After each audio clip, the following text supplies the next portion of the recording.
Hi everyone, welcome. Welcome to your daily energy reading. I kind of asked Spirit for like the daily energy, but I also put in there, what we might be facing this week.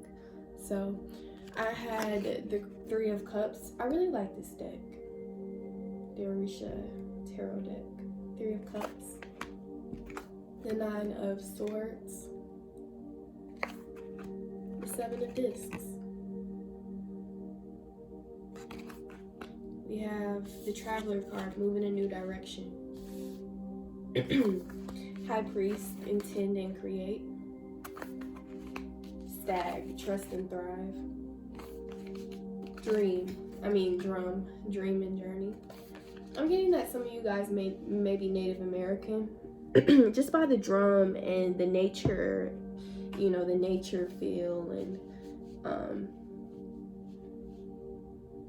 I'm getting a real spiritual vibe today. Conflict and defeat, financial and material changes, and accelerated motion. So in the past, you could have felt like you were up against this enemy.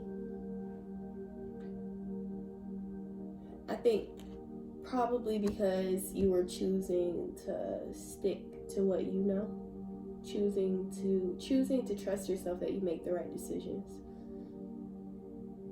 I'm not looking at this conflict and defeat card to say that anybody on this earth is perfect.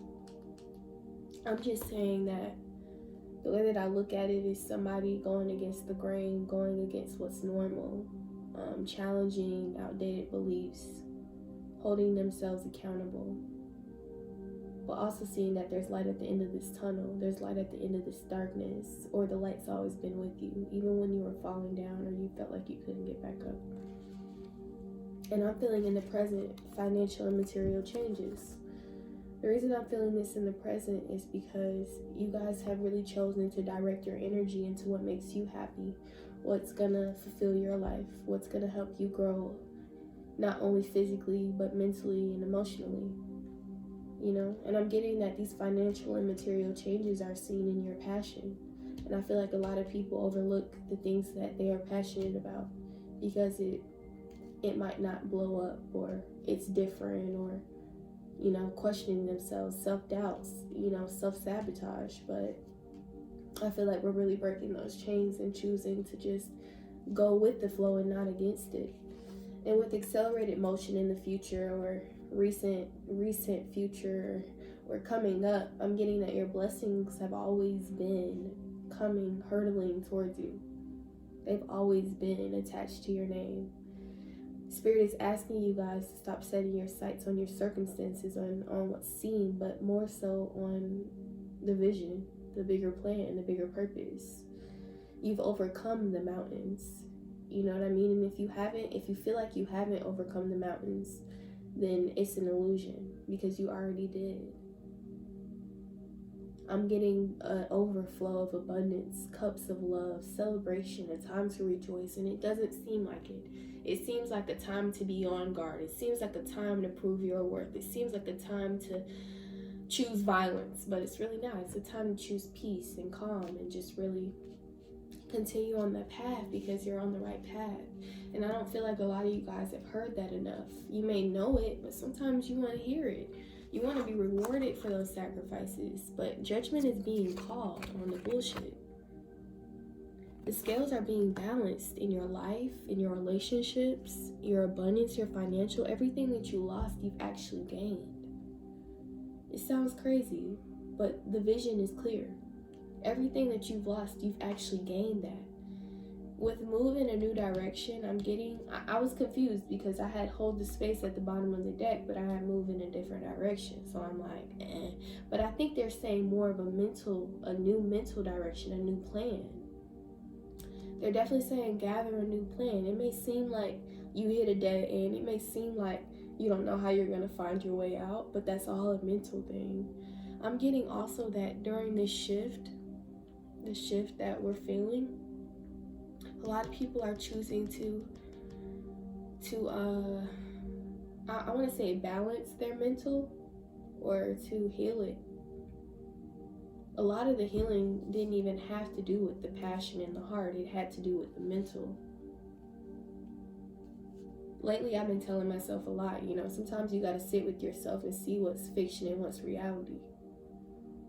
Because a lot of this stuff that we're making up in our heads, it's like the stuff you're making up in your head, you're manifesting that. You want that to come true. So why not put our energy into things that we want to be manifested? Why not really accept the journey and enjoy the ride? Why question every single move, every single step? Why question the downfalls? Why question why you had to be in the pit? If you're this talented, if you're this gifted, have that same energy, but don't question why. Because I feel that God is just building up our resilience. He's just showing us our true strength, showing you how you can face these challenges under pressure and still come out alive, and still come out better, and still come out happy. I'm getting this energy of protection. Don't let the enemy get in your mind and fuck it all up. You're seriously protected. Your crown is protected. No one can steal your crown. This is all about closing out cycles and clearing out old energy.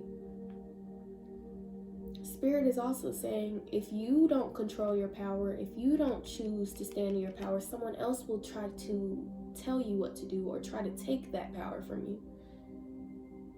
They're not saying go, exert force. They're not saying take it like that. Don't take your power with force, but take your power with dignity. Take it with integrity. Be honest about your power. Be present with your power. Be accepting of your power. Embrace all sides of your stuff. Embrace all sides of the journey. I'm getting a headache. More water, please. Some of you guys may see 10 a lot. 10-10. Your birthday's on the 10th. 10th month. That kind of thing. Completing a cycle. Don't live in the past. The past is already over. The present is our gift for a reason. We know the chaos. We know the feeling like, you're heartbroken and, life isn't the same and not feeling so fruitful. But that's all an illusion. Because your blessings, they never stopped coming to you. They've always been rushing in. Now God is saying, can you embody that energy for me? Can you be that testimony I called you to be? Can you show others that the joy isn't at the end, but you can choose the happiness and the joy during the fight, during the battle? Or maybe there is no battle. Or maybe that's an illusion. I don't think so. I don't think that's necessarily it. But they're asking for just this energy of peace, patience. Just standing in your honest truth, not trying to prove, not trying to make it seem a certain way, but just choosing to celebrate in this time. And encouraging others to take that same energy, take that same leap into the unknown. Be prepared for when the storm comes. But also be prepared for when the storm comes. Be protected. But don't act too rashly. That's what they're saying. Be aware. They're saying if you're facing a lot of turmoil right now, a lot of disagreements, a lot of backlash and all that, they're saying listen but not to respond. I know. They're saying listen, but not to respond. They're saying listen and answer and react when you need to. Like, don't get your blessings caught in the crossfire because you want to prove a point or prove your validation. It's none of that. Only thing you should be trying to prove to yourself is, how you can elevate again, or what's the next step with God? What's the plan? Do I need to rethink my plan? We need to be thinking about different things. A lot of this stuff is just negative. A lot of this it's just a test to see how bad you want it. A test of faith. Seriously, it's just to see how bad you want it. Are you going to prepare for these blessings, or are you just going to let them slide you by? No. Spirit is saying meditate. Don't let nobody steal your joy. No one has that power. No one has that power unless you give it to them. Spirit is saying embody that energy. That's you. They're saying that's you. Claim it. Embrace it. Embrace your inquisitive side. Embrace your uniqueness. Embrace your sensitivity. Embrace your patience, your balance. Embrace all of those aspects of your life, your abundance. Don't shrink. Don't shrink. Yeah, I'm just getting this last message that, you know, a lot of you guys are building. You guys are building for a better future. Not even just for yourselves, but for your family. You want to be gathered with people you love and trust. You don't, a lot of you guys, you just want to be over the BS. You want to be over this part, you know, this season. But this is a part of the plan. It's just here to build you right back up. To show you that true power that you had dormant inside of you. To show you your connection to God, to show you that you are chosen, to show you that you have been chosen by source, to just wake the collective up and challenge those old views. And with that, I'm going to just close out with shifting our perception at this time. You know, just changing how we look at certain situations, detaching from them. Sometimes you don't need to go full force feelings because that just creates more problems. Sometimes you just need to pull back and listen. Sometimes there's good advice, even if it's not coming from a proper source that you wanted it to. But sometimes God sends messages through other people. So let's just keep our head up. I didn't get to post my reading last Thursday because there was some nonsense going on, but I'm definitely like, I want you guys to interact more, or let me know if you guys have any like reading ideas that you would like to see or that you're interested in.